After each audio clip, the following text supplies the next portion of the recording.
England ਤੋਂ ਹੀ ਖਬਰ ਆ ਰਹੀ ਹੈ, ਕਹਿੰਦੇ ਵੀ ਸਿੱਖਾਂ ਦੇ ਅਗੇਂਸਟ ਹੇਟ ਕ੍ਰਾਈਮ ਬਹੁਤ ਜ਼ਿਆਦਾ ਇੰਗਲੈਂਡ ਦੇ ਵਿੱਚ ਵਧੇ ਹੈਗੇ ਆ। ਇੰਗਲੈਂਡ ਤੋਂ ਹੀ ਪ੍ਰੀਤ ਕੌਰ ਗਿੱਲ ਜੋ ਬ੍ਰਿਟਿਸ਼ ਸਿੱਖ ਮੈਂਬਰ ਪਾਰਲੀਮੈਂਟ ਆ, ਤੇ ਓਪੋਜੀਸ਼ਨ ਲੇਬਰ ਪਾਰਟੀ ਦੇ ਮੈਂਬਰ ਆ, ਉਹਨਾਂ ਨੇ ਯੂਕੇ ਮਿਨਿਸਟਰਸ ਨੂੰ ਕਿਹਾ ਵੀ ਇੱਕ ਬਹੁਤ ਜਲਦੀ ਐਕਸ਼ਨ ਲੈਣਾ ਚਾਹੀਦਾ ਐਂਟੀ ਸਿੱਖ ਹੇਟ ਕ੍ਰਾਈਮ 'ਚ। 100 ਤੇ 64% ਹੇਟ 169% ਹੇਟ ਕ੍ਰਾਈਮ ਇਨਕਰੀਜ਼ ਹੋਏ ਆ ਯੂਕੇ ਦੇ ਵਿੱਚ।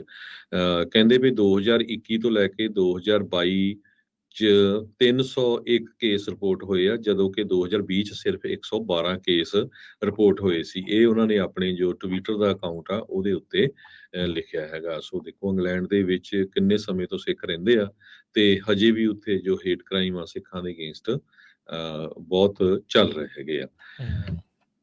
ਜੀ ਜੀ ਅਗਲੀ ਜਿਹੜੀ ਹਰਜੋਤ ਸਿੰਘ ਜੀ ਖਬਰ ਕਰਦੇ ਜਾਈਏ, 3 ਸਵਾਟ ਆਫਿਸਰਸ ਆ, ਉਹਨਾਂ ਨੂੰ ਫਿਲਾਡੈਲਫੀਆ ਦੇ ਵਿੱਚ ਜਿਹੜੀ ਉਹ ਗੋਲੀ ਲੱਗੀ ਆ, ਉਹਨਾਂ ਦੇ ਉੱਤੇ ਉਹਨਾਂ ਨੂੰ ਜਿਹੜੇ ਆ ਇੰਜਰੀ ਜਿਹੜੀਆਂ ਹੋਈਆਂ, ਫੱਟੜ ਹੋਏ ਨੇ। ਪੁਲਿਸ ਨੇ ਇੱਦਾਂ ਦੀ ਜਿਹੜੀ ਗਨ ਵਾਇਲੈਂਸ ਆ ਉਸ ਨੂੰ ਰੈਡੀਕੂਲਸ ਜਿਹੜਾ ਉਹ ਦੱਸਿਆ ਹੈਗਾ ਆ। ਕਹਿੰਦੇ ਵੀ ਸਵਾਟ ਟੀਮ ਪਹੁੰਚੀ ਸੀਗੀ, ਇੱਕ ਵਾਰੰਟ ਸਰਵ ਕਰਨਾ ਸੀਗਾ ਉਹਨਾਂ ਨੇ ਵੈਡਨਸਡੇ ਜਿਹੜੀ ਮਾਰਨਿੰਗ ਆ ਉਸ ਦੇ ਸੰਬੰਧ ਦੇ ਵਿੱਚ, ਤਾਂ ਉੱਥੇ ਹੀ ਉਹਨਾਂ ਉੱਤੇ ਗੋਲੀਆਂ ਜਿਹੜੀਆਂ ਉਹ ਚੱਲ ਗਈਆਂ। ਤੜਕੇ ਸਵੇਰੇ 6 ਵਜੇ ਦੀ ਕਹਿੰਦੇ ਉੱਥੋਂ ਦੇ ਲੋਕਲ ਟਾਈਮ ਦੇ ਮੁਤਾਬਕ ਇੱਕ ਗੱਲ ਆ।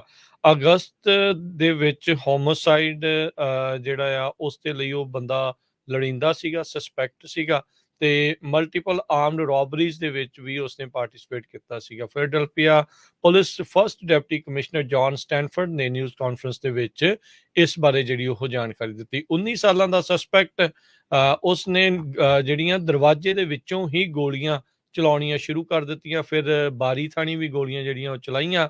ਸਸਪੈਕਟ ਨੇ ਭੱਜਣ ਦੀ ਜਿਹੜੀ ਉਹ ਕੋਸ਼ਿਸ਼ ਕੀਤੀ। ਸਵਾਟ ਆਫਿਸਰਸ ਕਹਿੰਦੇ ਵੀ ਉਸ ਦਾ ਪਿੱਛਾ ਜਿਹੜਾ ਉਹ ਕਰ ਰਹੇ ਸੀਗੇ। ਉਸ ਦੌਰਾਨ ਉਸਨੇ ਸਵਾਟ ਆਫਿਸਰਸ ਦੇ ਉੱਤੇ ਗੋਲੀਆਂ ਚਲਾਈਆਂ, ਫਿਰ ਉਹਨਾਂ ਨੇ ਵੀ ਜਵਾਬੀ ਕਾਰਵਾਈ ਜਿਹੜੀ ਆ ਉਹ ਕੀਤੀ, ਗੋਲੀਆਂ ਚਲਾਈਆਂ, ਤੇ ਉਸ ਸਸਪੈਕਟ ਦੀ ਜਿਹੜੀ ਆ ਉੱਥੇ ਮੌਤ ਹੋ ਗਈ ਆ। ਸੋ ਇਹ ਜਿਹੜੀ ਘਟਨਾ ਆ ਇਹ ਵਾਪਰੀ ਆ ਵੀ ਸਵਾਟ ਟੀਮ ਮੈਂਬਰਸ ਇੱਕ ਵਾਰੰਟ ਸਰਵ ਕਰਨ ਦੇ ਲਈ ਗਏ ਸੀਗੇ ਰਿਪੀਟ ਅਫੈਂਡਰ ਦੇ ਉਲਟ, ਤੇ ਉਹਨਾਂ ਨੂੰ ਹੀ ਆਪ ਗੋਲੀਆਂ ਦਾ ਸਾਹਮਣਾ ਕਰਨਾ ਪਿਆ, ਤੇ ਉਹਨਾਂ 3 ਜਿਹੜੇ ਮੈਂਬਰ ਆ ਉਹ ਫੱਟੜ ਹੋਏ ਨੇ।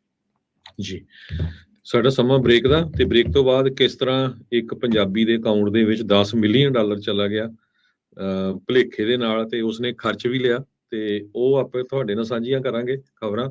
ਤੇ ਨਾਲ ਦੀ ਨਾਲ ਟਰੱਕਿੰਗ ਨੂੰ ਲੈ ਕੇ ਅਮਰੀਕਾ ਦੀਆਂ ਸਾਰੀਆਂ ਲਾ ਇਨਫੋਰਸਮੈਂਟ ਏਜੰਸੀਜ਼ ਨੇ ਲੈਟਰ ਲਿਖਿਆ ਟਰਾਂਸਪੋਰਟੇਸ਼ਨ ਸੈਕਟਰੀ ਨੂੰ, ਭਈ ਇਹ ਇੱਕ ਬਹੁਤ ਵੱਡਾ ਟਰੱਕਿੰਗ ਪਾਰਕਿੰਗ ਦੀ ਸ਼ਾਰਟੇਜ ਕਰਕੇ ਵੱਡਾ ਸੇਫਟੀ ਇਸ਼ੂ ਬਣਿਆ ਹੈ।